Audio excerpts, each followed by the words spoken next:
Pemirsa, beralih ke informasi kesehatan di mana kanker serviks adalah kanker yang muncul pada leher rahim perempuan yang disebabkan oleh human papillomavirus. Perempuan yang terkena kanker serviks diharapkan melakukan penanganan yang tepat dan tidak lagi melakukan pencegahan.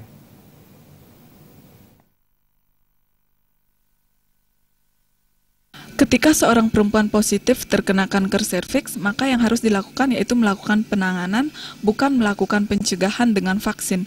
Apabila melakukan vaksin, hal tersebut termasuk dalam proses pencegahan. Pemberian vaksin untuk mencegah kanker serviks disebut dengan vaksin HPV. Vaksin HPV ini diberikan kepada anak dan remaja yang berusia mulai dari 10 tahun hingga 55 tahun. Untuk mencegah kanker serviks, perempuan diharapkan melakukan vaksin HPV sejak dini. Seperti diketahui, kanker serviks disebabkan oleh virus yaitu human papillomavirus.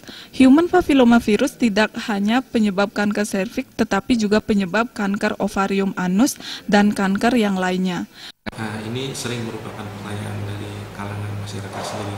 Sebenarnya kalau kita sudah kena kanker, itu adalah tempatnya penanganan. Jadi bukan lagi pencegahan. Kalau kita mencegah, kita memberikan vaksinasi. Jadi fokusnya adalah anak-anak remaja, wanita remaja. Kemudian kalau di tengah-tengahnya adalah deteksi dini, Pap-smear dan HIV itu. Kalau sudah kanker, kurang direkomendasi untuk vaksin. Jadi dia harus ditangani sebagai seorang pasien kanker.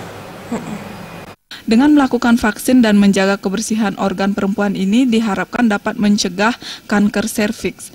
Perempuan yang terkena kanker serviks juga diharapkan tidak lagi melakukan pencegahan, namun sudah mendapat penanganan yang tepat. Agung Ria, Bali TV.